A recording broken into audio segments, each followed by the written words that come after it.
네, 반갑습니다, 구독자님들. 자, 제가 어제 영상에서 말씀드렸었죠. 아마 어제 찍은 영상은 조회수가 그렇게 많이 나오지는 않을 거다라고 말씀을 드린 바가 있습니다. 역시 아무래도 최근에 HLB나 이제 뭐 삼성 SDI 같은 전고체 바이오주들의 이제 시선이 좀 많이 끌려 있다 보니까 조선 쪽으로는 사람들이 그렇게 막 조회수가 터지지는 않아요. 막 영상을 찾아본다거나 그러지는 좀 않는 추세인데, 제가 계속해서 조선을 말씀드린 이유는 다 있다고 말씀을 드렸고, 계속해서 영상을 찍으면서 여러분들이 이번 영상 같은 것들 다 성지로 남을 수 있게 제가 꾸준히 열심히 브리핑 해드릴 테니까요. 구독과 좋아요 한 번씩만 눌러주시고요. 영상 시청해주시면 감사드리겠습니다. 자, 오늘 시장 지수가 조금 뭐 코스피 같은 경우에는 살짝 올랐고 코스닥 같은 경우에는 좀 내려서 마감을 했죠. 그 와중에도 이제 조선 업종들 좀 조정이 나와주긴 했지만 뭐 일정 범위에서 조정이 나왔다가 뭐 좀 밑꼬리를 달아 올리면서 좀 마감을 해주는 모습입니다. 자, 중요한 걸 좀 말씀드릴게요. 일단 실적이 잘 나왔다는 것 때문에 이렇게 주가가 많이 올라왔었죠. 그런데 우리 한국 주식시장을 겪어보신 분들은 다 알 거예요. 만약에 실적이 이번 1번 분기에 좋았었다. 그리고 또 추가적인 뭐 어떤 재료가 있다. 그런 것들이 시장에서 다 노출이 되고 나면 시세가 한번 올랐었다가 빠집니다. 그 뒤로는 빠지는 게 맞아요. 우리가 봐왔었던 시장은 그런 모습이었어요. 근데 조선사들은 이상하게 한번 올라왔다가 이 윗구간에서 횡보를 하고 있죠. 횡보를 하는 이유는 뭐예요?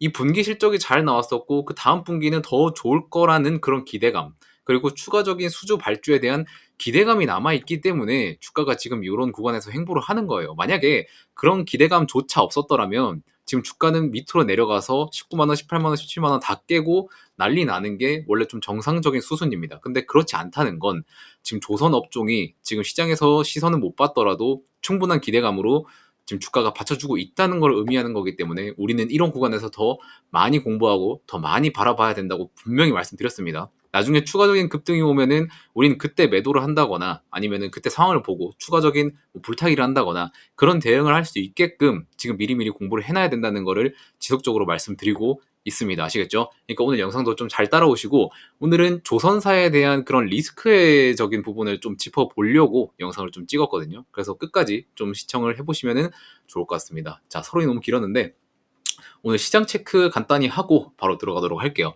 자, 오늘 코스피, 코스닥 이만큼 빠지고 올랐다고 말씀을 드렸었고, 지금 전일 미국장 같은 경우에는 23일에 잭슨홀 미팅이 있죠. 이게 좀 중요한 미팅이기 때문에 매크로 이벤트를 앞두고 나서 차익 매물이 좀 나왔어요. 그래서 빅테크 기업들의 약세 흐름을 좀 보여줘서 금일 국내 지수도 좀 동반으로 약세를 좀 보였습니다. 자, 시장 약세 흐름이 신규 상장주로 수급이 몰려서 장중에 250%까지 상승을 했다가 지금 상한가를 찍었죠. 제가 한번 보여드릴게요. 이름이 뭐였더라? TD 에스팜. 이건데 오늘 빨간데. 오늘 보시면 분봉으로 보시면 상한가를 찍었습니다. 이게 플러스 300%예요. 그래서 이쪽으로 수급이 몰리면서 좀 색다른 모습을 좀 보여줬습니다. 그리고 자, 미국 민주당 전당대회가 있었죠. 그것을 시작으로 해서 장초에 해리스 관련주들 흐름을 좀 보여줬었고, 재료 소멸로 인해서 하락을 하는 와중에 트럼프, 일론 머스크 장관 임명에 대한 이런 이야기가 돌면서 트럼프 트레이드 종목으로 좀 강세를 또 보인 하루였어요. 유한 양행의 렉라자라는 제품이 이제 미국 FDA 승인 이후에 또 갭상승을 했다가 재료 소멸로 인해서 또 바이오 섹터에 전반적으로 동시 하락, 그리고 유한양행 이외에 특별한 이유가 없음에도 유한발 바이오가 조정이 견인이 됐죠. 자, 뭐 예를 들어서 그런 게 있었죠. 뭐 HLB 같은 거. HLB도 오늘 빠지는 이유가 전혀 없었음에도 이렇게 좀 빠지는 모습을 좀 보여주고 있습니다. 뭐 섹터 하나에서 뭐가 부러지면은 같이 부러지는 경향이 좀 많아요. 뭐 개별적인 이슈임에도 좀 이런 게 좀 많은 것 같습니다. 자, 일단은 시장 체크는 이 정도로 하시고, 자, 조선업계에 있는 지금 잔존해 있는 리스크가 무엇이냐를 좀 살펴봐야 되는데, 일단 5개를 좀 뽑아왔어요. 자, 8월 28일에 조선 노조 파업 진행이 예정돼 있죠. 그리고 신조선가에 대한 하락 우려도 사람들이 할 수 있어요. 근데 지금 하락은 안 하고 있지만 우려 심리가 있을 수 있다라는 부분. 그리고 환율 문제. 우리가 수출업종 특성상 이 환율이 하락하게 되면은 수익성이 동반 하락하는 거에 대한 우려가 생길 수 있습니다. 이런 부분도 좀 짚어드릴 거고요. 무역 분쟁 해상 문제, 해운 관련 리스크가 조금 남아 있습니다. 그리고 중국 그리고 일본 등의 주변 조선사와의 경쟁은 좀 어떻게 되냐, 이런 부분들을 좀 같이 체크를 해볼 거예요. 자, 첫 번째, 8월 28일 조선 노조 파업입니다. 자, 과거에 2022년에 대우조선해양, 지금은 하나오션이죠. 하나오션이 총파업을 했던 거를 한번 떠올려 보세요. 51일간 진행이 됐었던 파업이었고, 당시에 조선업은 21년도부터 이제 호황기에 들어가던 시기였어요. 그래서 그 초입 때 뭐 파업에 들어갔음에도 적자를 유지하던 상황이었어요, 이때는. 그래서 5월 17일 이날에 급락이 한번 나왔었는데, 이거는 실적 발표 이후 날이거든요. 그래서 이때는 실적 자체는 뭐 이제 호황을 타고 있는 시기라서 아직 적자를 유지하던 시기였어요. 그렇기 때문에 뭐 파업에 대한 영향이 있을 수 있지만, 이때 주가가 부진했었던 이유는 실적적인 부분이 조금 컸었다라고 좀 말씀드릴 수 있을 것 같아요. 그리고 당시에 그 파업 부분에서 노사 간의 합의가 어려울 수밖에 없었죠. 왜냐면 구조적인 한계가 있었어요. 뭐 실적이 안 좋았었던 것도 있고 적자가 있기도 하고, 그러니까 여러 가지 부분에서 뭐 합을 맞출 수 없던 것도 있었죠. 그리고 당시에 이 장기 파업 때문에 추가적인 8천억 규모의 손실이 발생을 했었습니다.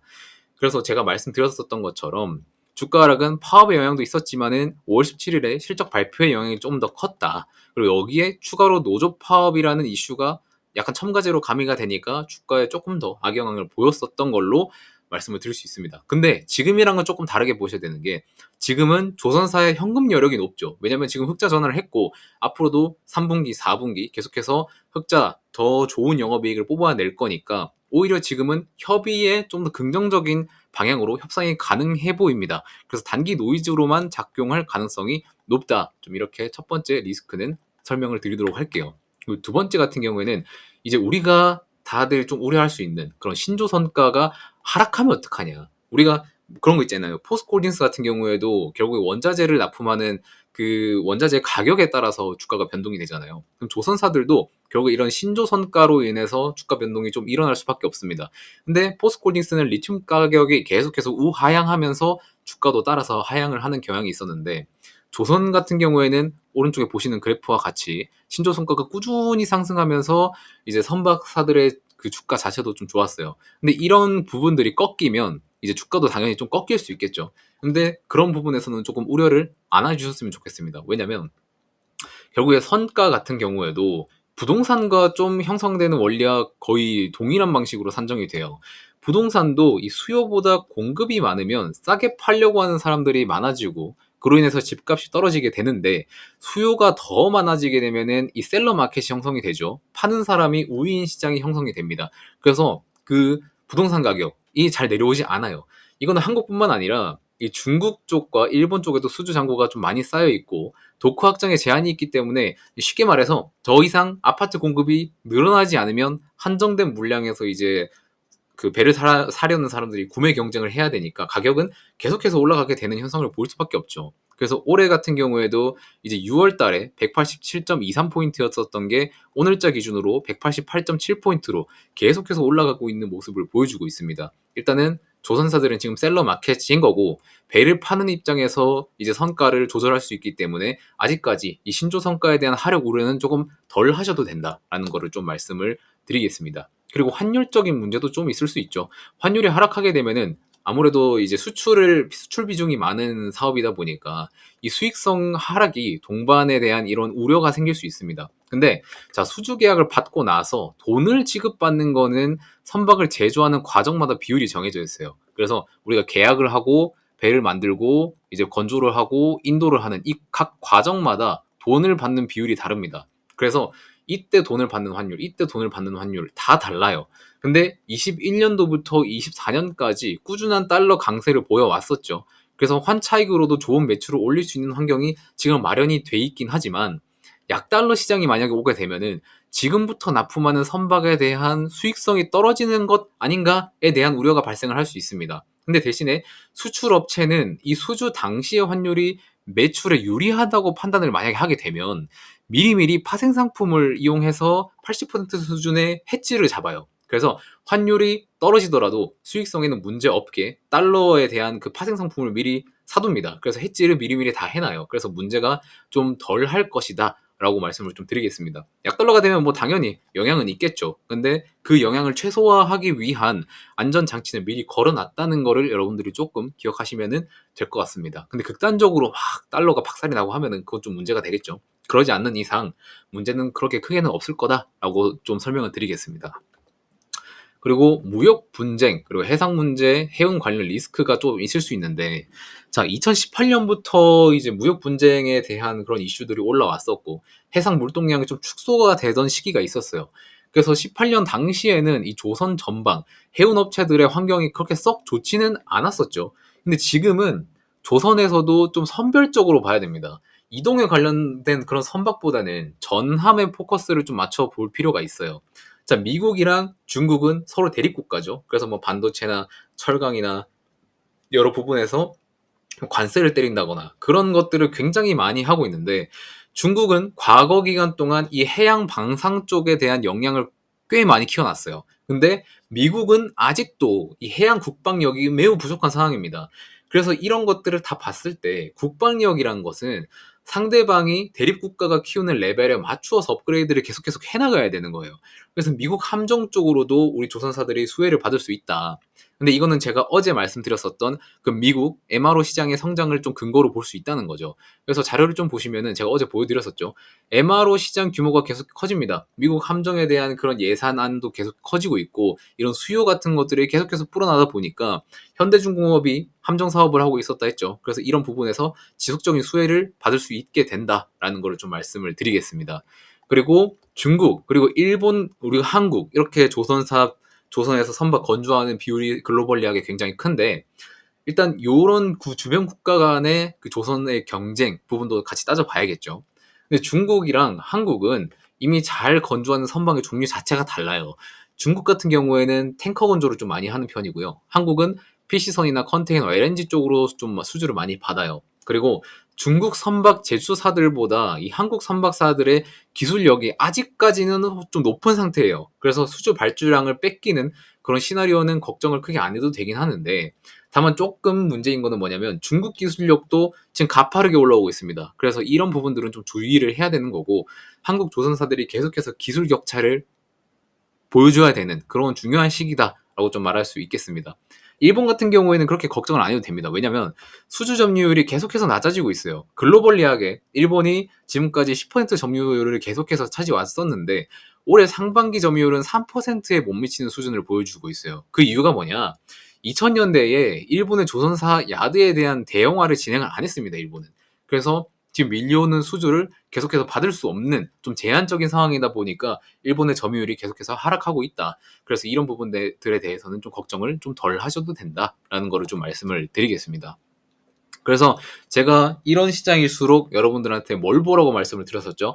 최근 실적이 탄탄했던 종목들 위주로 보라고 말씀을 드렸습니다. CS윈드 16.4% 불어났었고 흑자 전환했고, 브랜드엑스 코퍼레이션 매출액 계속해서 늘어나고 있고 영업이익도 193% 늘어나고 있다고 말씀을 드렸죠.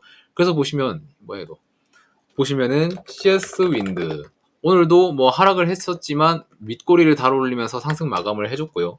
브랜드엑스 코퍼레이션 같은 경우에는 실적이 좋은 건 좋아요. 밑꼬리도 잘 만들어줬지만 CS 윈드보다 약간 좀 덜해 보이는 이유가 뭐냐?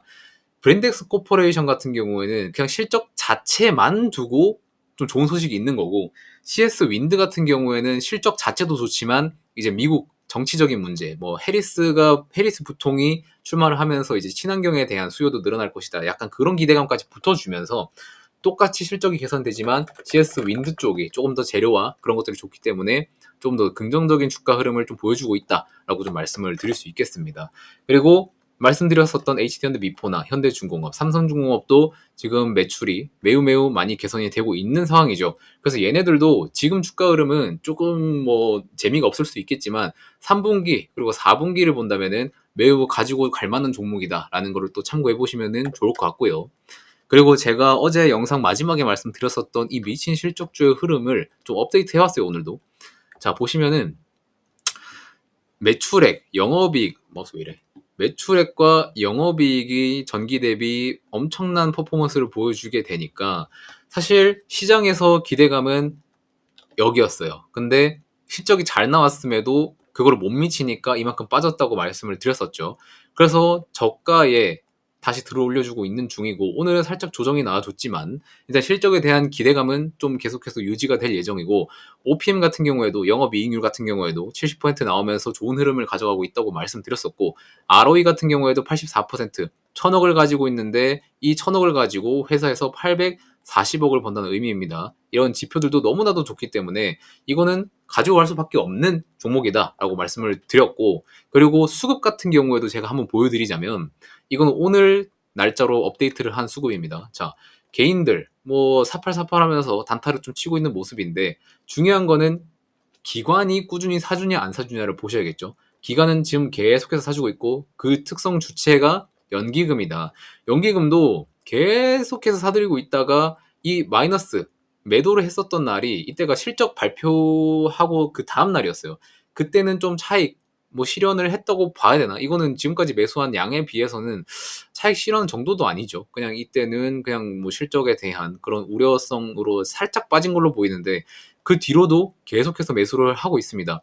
일단 수급 자체가 어떤 기관이나 외국인에서 들어오는 것도 중요하지만, 그런 수급 주체들이 꾸준하게 매수를 하고 있냐가 더 중요합니다. 근데 만약에 연기금이 돈이 많이 들어왔었어도 뭐 중간중간에 매도가 나간다거나 계속한 뭐 연속적인 매도가 있었더라면 저도 아마 이 종목에 대해서 뭐 그렇게 긍정적으로 보진 않았을 거예요. 근데 연기금에서 하루 빼고 싹 다 매수하는 모습을 보여줬기 때문에, 아, 이 종목에 대한 3분기, 4분기에 대한 모멘텀도 신뢰성이 있구나라고 좀 판단을 하고 있습니다. 그래서 제가 이런 것들을 연락을 주시는 분들한테는 다 소개를 해드리고 있다고 말씀을 드렸잖아요.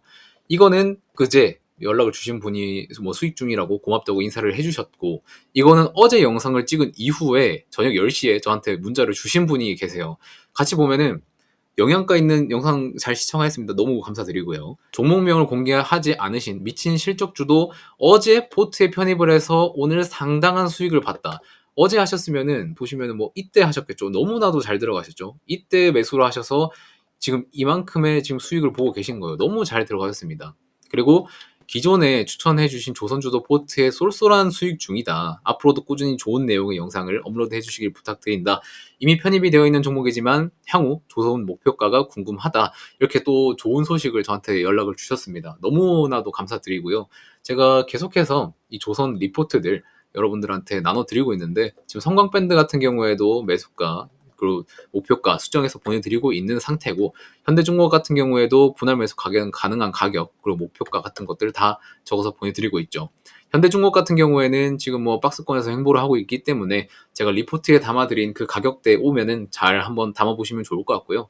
그리고 성광밴드 같은 경우에도 지금 꾸준히 상승 중이에요. 오늘도 1.6% 상승을 해주면서 마무리를 했는데, 아무래도 지금 제가 말씀드렸죠. 성광밴드 같은 경우에는 올라운더 기자재 종목이다 보니까 조선 외에도 원전이나 방산 쪽으로 수혜를 받을 수 있다고 말씀을 드린 바가 있고, 그리고 동해 시추 관련주로도 엮일 수 있다 말씀드린 바 있죠. 제가 오늘 화성밸브, 얘가 이제 시추 대장인데 오늘 고가를 뚫으면서 성광밴드도 뭐 다른 조선 업종들은 약간 조정을 받는 와중에 성광밴드만은 좀 고가에서 마감을 해줬다, 이렇게 좀 해석을 할 수 있겠습니다. 그래서 제가 여러분들한테 이렇게 보내드리는 리포트에 관해서 한번 살펴보시고 이렇게 매수를 직접적으로 진행해서 연락을 주신 분들께는 너무나도 감사드리는 말씀을 드리겠고요. 만약에 이런 뭐 내용 리포트들 그리고 실적주는 어떤 건지, 그리고 어떻게 진입을 하면 좋은지 그런 코멘트들이 좀 받아보고 싶으신 분들이 있으면은 밑에 번호로 연락 주시면은 될 것 같습니다. 제가 뭐 무료로 드리는 거니까 뭐 돈 요구 안 합니다. 그런 것들을 전혀 안 하고 있고요. 무료로 드릴 거니까, 구독자에 한해서만 무료로 드리는 거니까 문자 보내시기 전에 구독 버튼은 꼭 눌러주시고 연락을 주시면 되겠습니다.